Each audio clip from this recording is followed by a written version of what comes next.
So viewers, last Tuesday, Bello and I put up a conversation on Nigeria.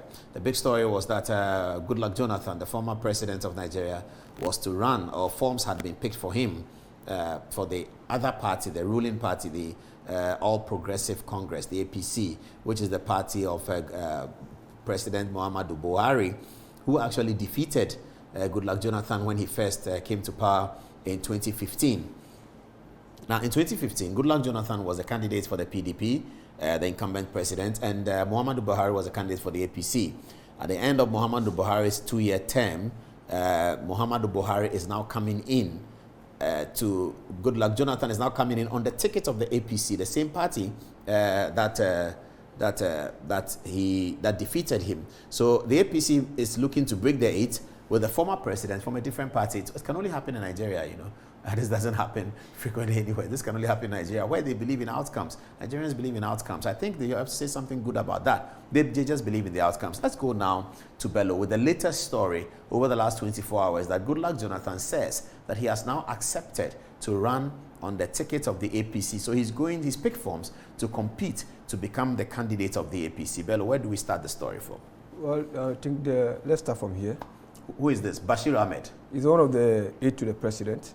Aide to President Buhari. Yeah. Okay. So he says this is tweet? Yeah, this is tweet. On 22nd May. Yeah.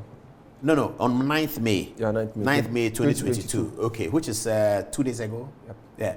He says, so Goodluck Jonathan has dumped the opposition PDP and now a member of our great party, the All Progressive Congress. So this is confirmation that they want Goodluck Jonathan. This is coming from Buhari's spokesperson. Yeah. Okay. So now this is the clearest indication we have that links that decision to President Muhammadu Buhari. Okay, that the Goodluck's decision to become is coming from Buhari. From the presidency, let's put it down because we are not sure if it's his personal decision or a collective decision. So the presidency endorses it, that's what we can say. Okay. But then, immediately he tweeted this, the Nigerians equally reminded him of his previous tweets when he was criticizing Goodluck Jonathan. And one of the tweets was that, just imagine former President Goodluck Jonathan in dock for corruption charges. This was tweeted around, I think, Hashtag Jonathan on trial. Yeah. 22nd September 2015. This after they had won the election. This after Buhari, a few months after they won Buhari had won the election. You know, he was advocating for Jonathan to be tried. And you know, APC came to power against the backdrop of alleged corruption of not just Jonathan regime, but the entire 16-year period of PDP rule, starting from Obasanjo to Yar'Adua. So Obasanjo did 2 terms. Yeah. Yar'Adua did 1 term, sort of. And Jonathan did the other term. A part of it. So that makes it 16. Yeah. So APC were out of power for 16. Actually, there was no APC, was there? There was just... APC was formed for the 2015 election, formed by Bola Tinubu. No, it was just, Bola Tinubu was one of the lead figures, but then APC was formed out of a merger of, I think, ACN, which is Tinubu's initial party, and then Buhari's party, is it? Forgotten. It sounds like APC. I've forgotten Buhari's main party. The party he used for the previous election, And then you had this, a faction of APG, which is All Progressive Grand Alliance, which is the party of, if I'm not mistaken, Ojukwu. Old Ojukwu. Yeah. This is the Igbo Ojukwu. Yeah. General Ojukwu. Yeah. So not the entire APG, but a faction of APG also came from Ojukwu's party. Yeah, to join. So it was a motley of a collection of political parties that formed. And we those who believe that it was just born out of electoral necessity. And then that is the background of the alleged gentleman agreement between Tinubu and the president, the current president. That you do 2 terms and I take over. The Saudi now, So that when it's a time for a Saudi, it comes to me. Yeah. That gentleman agreement that we hear Buhari is violating if it's actually there. Okay, let's move on. And then this is another of his tweet again. This is more specific. There was this allegation that about $20 billion or so was siphoned by then National Security Advisor Sambo Dasuki, Colonel Sambo Dasuki, and the service chiefs that was supposed to be used for arms purchase against Boko Haram.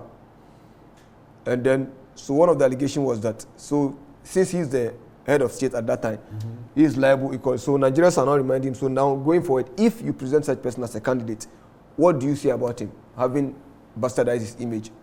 That's very complicated. And then this also takes us back to the initial article we're dealing with. Yes. Article 137, Section 3, as amended, and the argument about its retrospective or prospective application.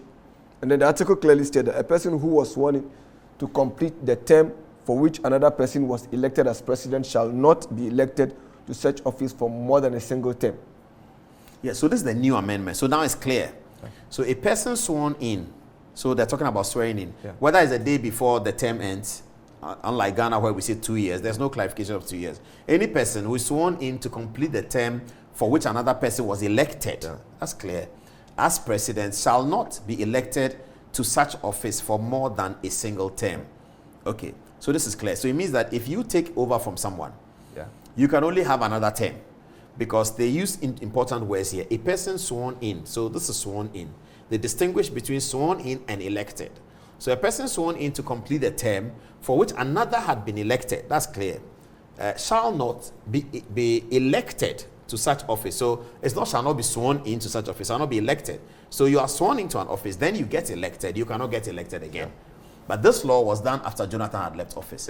So the issue here is, does it have retrospective effect? So or should it have retrospective effect? So now the question, another thing we should look at is that, okay, it was meant to address, ostensibly to address the debacle, the chaos that emerged after Yar'Adua's death towards Jonathan's accession to power through the doctrine of necessity that was brought in by the Senate at the time. But then we could also look at the context in which the law was applied. It was passed in 2017 when APC was in power. Perhaps, in quotes, that having been in opposition for the past 16 years, the crop of politicians that emerged actually wanted to consolidate their hold on power because they had a dispute in which Saraki, coming from PDP, a faction of PDP called it joint from APC, became the Speaker of the Senate without the full support of APC at the time, but had got some support from, what do you call it, PDP in the chamber. And that created a lot of... Who occasioned this amendment? The Senate and the Congress, both houses of legislature. In Nigeria, mostly the laws are from the Senate. Are initiated from the lower house, which is the House of Rep.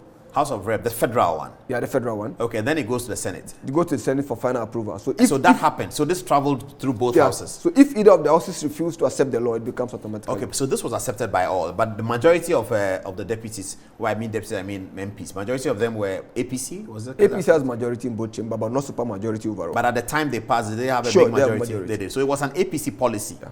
Okay. But now, we now have to go back to the same argument of retrospective and prospective application. On the school of thought of each retrospective application lies one of the leading human rights lawyers in Nigeria, Femi Falana. His argument was that he is drawing from some cases that were addressed by the Supreme Court in the past that deals with terms of office of certain governors. And one of such cases he was looking about Morwa versus Nyaku, which is 2012.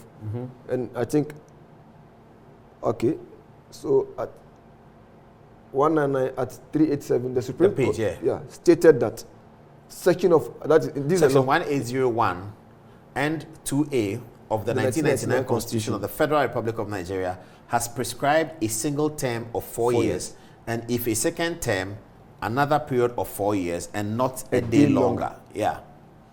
Okay, so the case here was that he had been a governor, and he had his client. Was it his client, or he's referring to the case? He's referring to the case. Okay, so I actually don't know who. So the facts of the case were that somebody had been governor. The person had been impeached. The court had found out that the impeachment was illegal. Is that the point? This one has to do with a dispute of who won and who lost. Who won and who lost? Okay. But this is another case that has this is more direct to impeachment. In the case of Governor Ladoja. In that one, the Supreme Court rejected the prayer of the governor Ladoja for 11 months extension to cover the period he was kept out of office through illegal impeachment. The Supreme Court rejected the prayer on the ground that a governor is entitled to spend a maximum period of 8 years or less, and not more than 8 years. That's Femi Falana speaking. Okay, so here, this is the case I was referring to. The guy was impeached. It was turned that for 11 months he was in office. He wanted to claim the 11 months after the impeachment has been determined to be illegal. And the court said, no, you can't. It's a fixed term, so you can't claim. You can only claim compensation. What is Falana's argument? What was he using this to say? Now, adding Jonathan's previous 5 years, his initial 4 years, which are Adua's 1 year, in addition to another 4 years, makes it 9, which is a year more than the 8-year term prescribed by the Constitution. So for him, since it says cannot be a day longer, automatically Jonathan will have to rule Nigeria for 9 years, which itself to him is unconstitutional. But is a 9 years, is it no, cumulative is not the word. Is there 9 years? Retrospective? No, is it continuous 9 years? Well, I don't know this. I mean, the 8 years that the Constitution talks about. is it counted as a continuous 8 or 4-4? I get the point I you're think making. per the cases we are a person shall not be president for more than 2 terms. Yeah. Whereas the 2 terms represents 4 and 4, 8 years. Yeah. That if Goodluck Jonathan were to win the APC Congress and APC ticket and become president of Nigeria if he wins the elections, by the time he has finished the 4 years, he would have done 4 + 4 + 1. Which is 9. So to him, since the Supreme Court in this verdict cannot but be the a Nigerian constitution but in the did not- case, Yeah, but go on. in the cases here, I think these ones relate to 2 4-year term. Yes. Not a break situation where we have. Yes, this. yes. So I don't know the constitutionality of the whole process, but that is his own point of view, and this is where he was saying it. 2010. It is not a dispute that Jonathan became the president of Nigeria in 2010 following the sudden death of Muammar Adua. He later contested and won the 2011 presidential elections. Having spent 5 years in office as president, Dr. Jonathan is disqualified from contesting the 2023 presidential elections. But why? Because he would have been doing more than 8 years. That would be 9 years. That is according to Falanes, what do you call it? Assertion. Yeah, but then he can be elected and then he can do 8 years and leave the last year for the vice president. And then okay, let's see the converse, the opposite. The opposite of his own argument is done by another human rights lawyer in Nigeria, Mike Ozekome. His own position was that the truth of the matter is that the antagonist of Jonathan running. Okay, let's go through it. The truth of the matter, he says, is that the antagonists of Jonathan running in 2022 in their strange line of argument are mainly relying on the above section 1373, the amendment. Yeah. Okay, they have probably not averted their minds to section 141 of the Electoral Act 2010 as amended and section 28513 of the same fourth alteration of the 1999 Constitution as amended, which they are relying on. Let's get some more clarification. More revealing is that these antagonists are probably not aware of an extant and subsistent Court of Appeal decision where Jonathan was frontally confronted and challenged before the 2015 presidential election on the same ground of being ineligible to contest the said 2015 election, having allegedly been elected for 2 previous terms of office. That's him saying. So he says that the Jonathan matter had been dealt with for him, by a court of appeal. Since 2015. So it doesn't matter that the court of appeal, the Supreme Court can also have a look at it. Another angle to this is that in the argument of what do you call prospective and retrospective application, then let's go beyond Nigeria and look at the argument of Conde in his changing of the constitution. Conde of Guinea. He also brought he brought a new constitution and argued that since the constitution is afresh, his term will have to start afresh. So there's no retrospective application. That's what Yadema has been doing in Togo. So, that's what Yadema has been doing. There's a new constitution that says that everything of the old is wiped away. So I start. And our good friend also, Alhassan Bello also applied the same tactics. Did he have a new constitution? No, he didn't. He brought a new constitution. Ouattara also brought a new constitution. To back the third term. To back the third term. I see. And that's the technicality of it. So this Muhammadu Buhari, who is doing the dribbling act for the Nigerians. Elephant in this he's the biggest elephant in the room. I like him. His official position has not been known. Yeah, he's not. He doesn't talk. He naturally has that tendency of letting the boys do the fight. Yeah. Whilst he can finally come to settle the whole thing as a father. If you look at the case of Oshomole, I like the way he's going about the case of Oshomole and the chairmanship, he was quiet and finally intervened and just dissolved the whole thing and brought his own interim management. And then now Jonathan, of course. But then if the race is to be a 2-man show, as in the north and the south, and now let's stick to the zoning arrangement for now, that the presidency is supposed to tilt south. At this stage, after Buhari. At this stage. You see, one thing peculiar about the north is that regardless of whether the president is from the northwest or the northeast or the north central, once it's the north is okay. So if you look at most of the leaders of Nigeria, they've almost been from the northwest. Okay. But the northeast have not really had a problem with that. When we come to the south, you now have the division. Kaduna is in the northwest? Kaduna is in the northwest. Okay. Kaduna is a sort of a citadel of the northern politics, isn't it? From the days of the First Republic. I think Kaduna is more of, let me say, a cosmopolitan face. Okay, of the north. Of the north. But the heartbeat of the north itself is Kano, which is very conservative. Kano is where the Emir of Sokoto is? No. He's in Kaduna? Emir of Kano is in Kano. The Sultan of Sokoto is in Sokoto. Okay. And one thing about that is that, when the British came, they didn't dissolve the Sokoto Caliphate entirely. They only subsume it and adopt some of indirect rule. Yeah. So the power structures are still left intact. And they are going to be backing who? Because we would get there. Okay.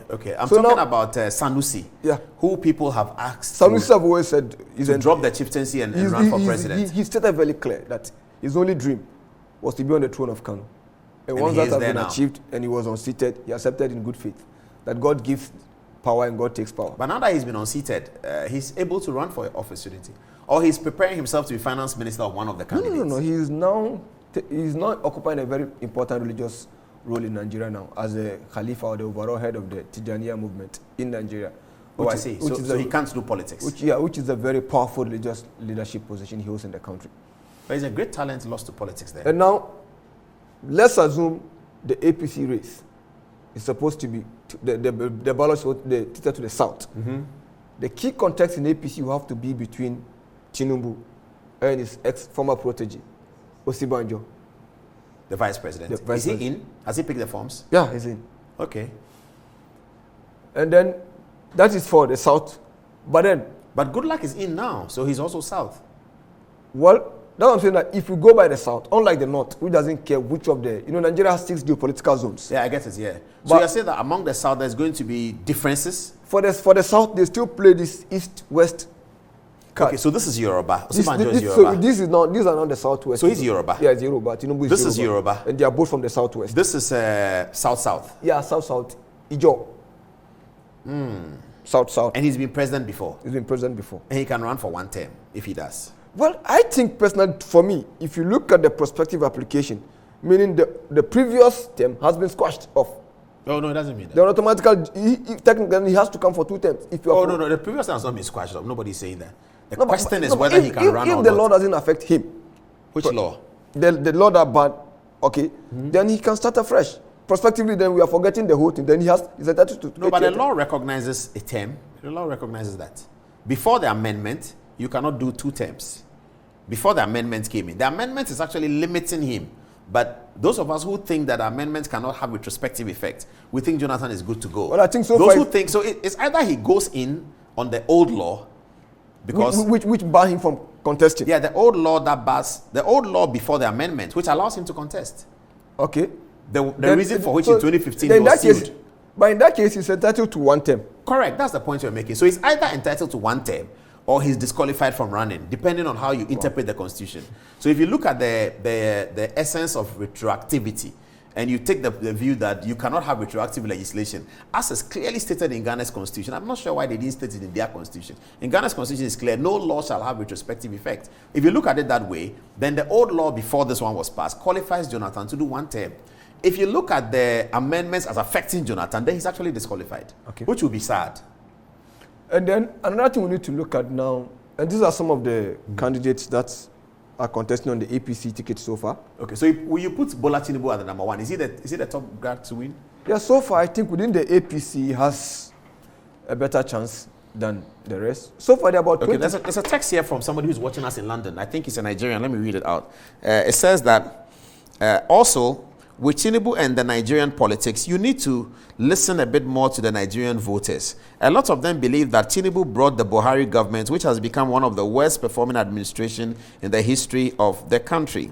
Also, Tinubu is linked to several hooligan and vigilante groups in Lagos. He definitely has a slim chance of winning their primaries unless the national election. The sentiments among Nigerian voters point strongly to these assertions. Then he goes on.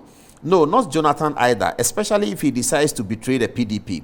I think more people are a bit more inclined towards Professor Osibanjo, the vice president, but as to whether he will get the internal nod is another matter. Okay, that's an interesting analysis. Thank you very much. That's a fact. We are dealing with the primaries now. So yeah, we are not talking about the national. But he's saying that even within the primaries, Bola Tinubu is not. I've always said several times that we don't know the effect of NSAS protests. We don't know the effect it will have on Tinubu's fortunes. Because one of the people who were blamed for the massacre in Lekki was Tinubu. But Tinubu is not a member of government. He's not an interior minister. But it's believed that he has a stake in the NSAS. The Lekki concession. The concessionaire company managing the Lekki toll booth. And because he was losing money, so he had to activate. Oh, so you had to bring the SARS people because the to Lagos come and deal with it. One of the things we had was the Lagos State Governor, Sanwo-Olu, denied knowledge of giving the order. He said he didn't give the order to shoot. No, he didn't call the military to the scene. So one of the questions that we are still finding difficult to answer, who gave the order for the military to come out? The military to come out to face the protesters? Yes. And it is believed Tinubu must have done that? They believe he must have used his influence. Influenced it. Okay. So, but now we are looking at the internal dynamics within the party. But when who are the delegates in this election? Well, I think the governors have a role to play.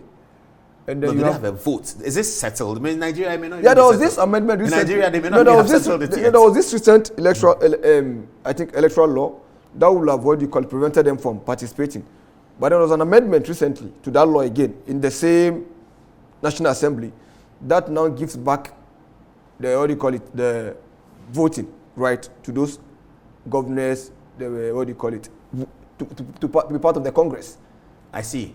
So we need to do some research and tell our viewers what the voting list is. Okay, so you have Tinubu as the one. You have Kogi State Governor Alhassan Bello. He's in. Yeah, so he's an ordinary. So that is, if he comes. Okay. So you are saying other candidates will not win. That's what I'm saying. That if we stick. So if the APC wants to improve its chances of winning the election, they must have a Southerner. See, there's this sentiment among the South that it is now time for them to. I get it. If they should present a northern candidate, that will create apathy to go against them. Yeah, okay. So they have no choice than to bring a southern candidate. But if they refuse to honor the zoning agreement. But in terms of their pole position, the front runners, they don't seem to have a South. They have Tinubu, they have Osibanjo, they have Goodluck Jonathan now. All three are Southerners. Well, Goodluck Jonathan will also have a problem. One of the problems Saraki faced was that he joined the party from PDP. There were those who think he doesn't deserve to be given the leadership of the Senate, having been part of government and not part of the opposition when they were struggling against Obasanjo and the likes. So Jonathan coming back may not really be appealing to larger APC constituency. That you were with PDP and now you are. So we don't know. They will see him as an opportunist. And another thing that could favor APC again is if PDP should present a southern candidate, APC should present a southern candidate, and looking at the fact that the South are not clamoring for their turn to lead. And then, accidentally, PDP decided to present a northern candidate, which in this case gives Atiku the most clearest chance. Atiku is northern. Northern. And he's running on the PDP ticket. And the PDP has, in their own conclusion, have thrown away the zoning. They made it an open contest. And that thing we should look at, you see, I always said that zoning itself creates a sense of rigging by default. Because if I'm a northerner, I've ruled for 8-year term, automatically I'm supposed to find ways and means of making sure the next person comes from the south. So it takes away that competitiveness in the election to a certain extent. But then PDP, again, the zoning was born out of PDP's regime when PDP was in power. But now PDP itself has not thrown away the zoning arrangement and made it an open contest.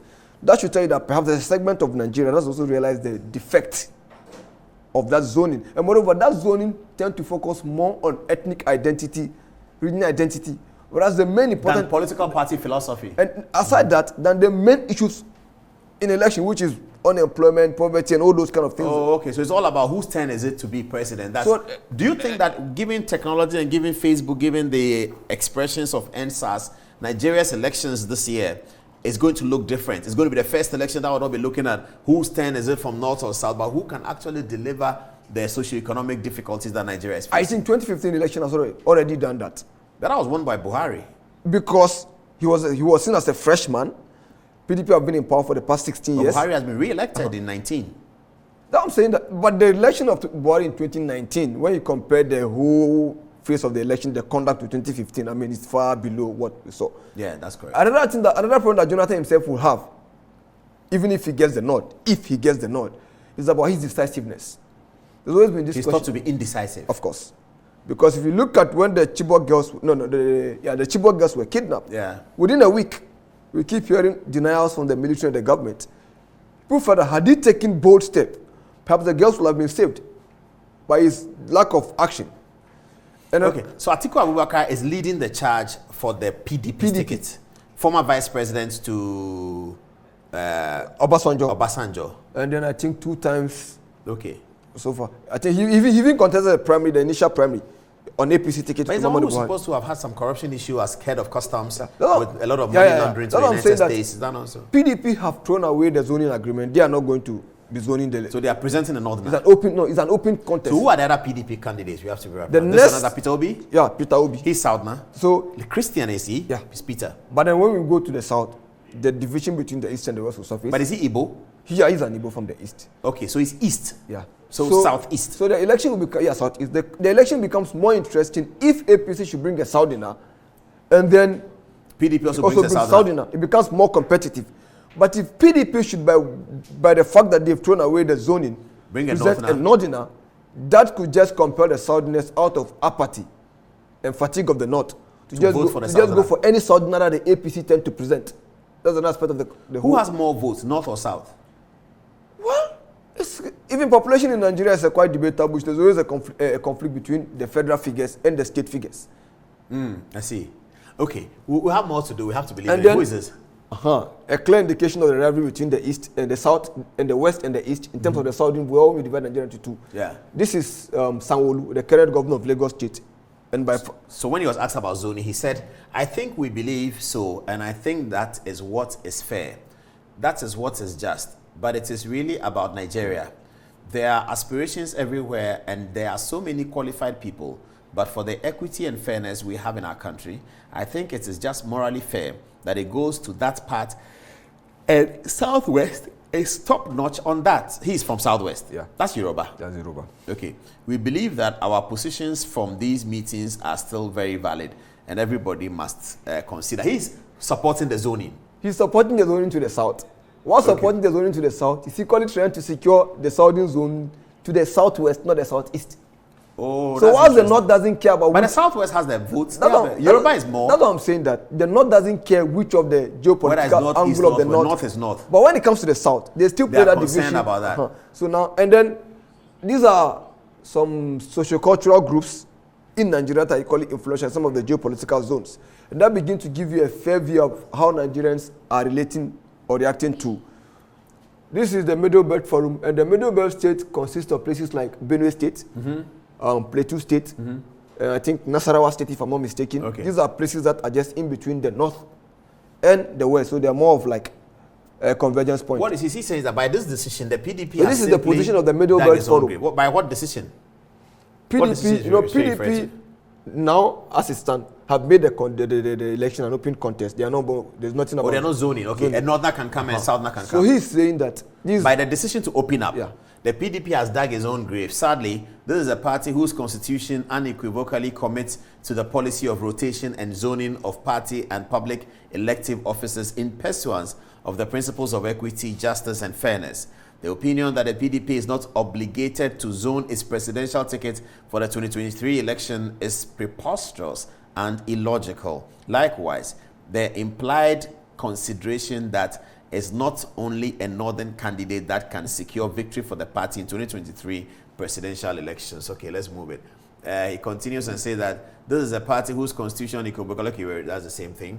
So his defection will be a disappointment. Who is defecting? That's Jonathan. Jonathan. His defection will be a disappointment for Nigerians who have been lamenting the maladministration of the APC and demanding that the party return the country to the pre-2015 era. PDP decision based. But then the PDP decision to... Why didn't Jonathan contest a PDP? Is there a problem? I can't really tell. But then one of the reasons why PDP decided to throw away the zoning agreement was that there was this committee that was formed, headed by Governor Samuel Otom of Benue State. And one of the recommendations of the committee was that they should do away with that zoning and make the race more competitive. And open up for everyone. And then this is the North position. One of the strongest so-called sociocultural group in the North is the Arewa Consultative Forum. But you could see they are trying to play diplomacy. So they said they cannot stop former President Jonathan from moving to another political party, as doing so is not new to politicians. And this is Shaibu Lili, the officer in charge of the information and protocol of the... And this is what he said. Nigerians know that the former Goodluck was... Therefore, the ACF cannot stop him from moving from one party to another. Who is ACF? That is Arewa Consultative Forum. You know, aside the political parties, we have other power brokers.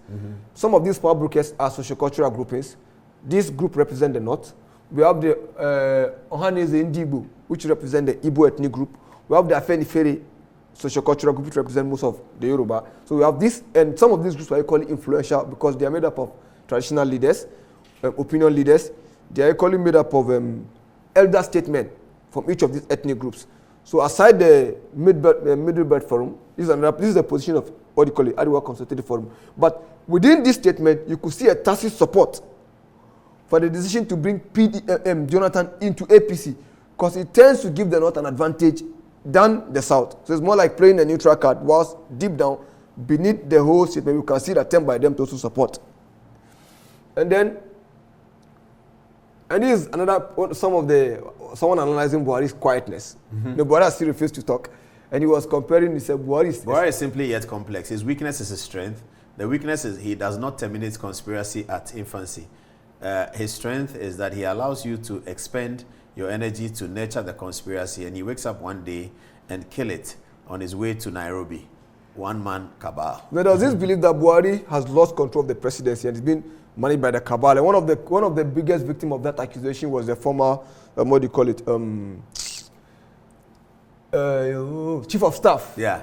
Adom-Otchere. The late Adom-Otchere was accused of being one of the cabal, and it came to faction, dispute with his wife.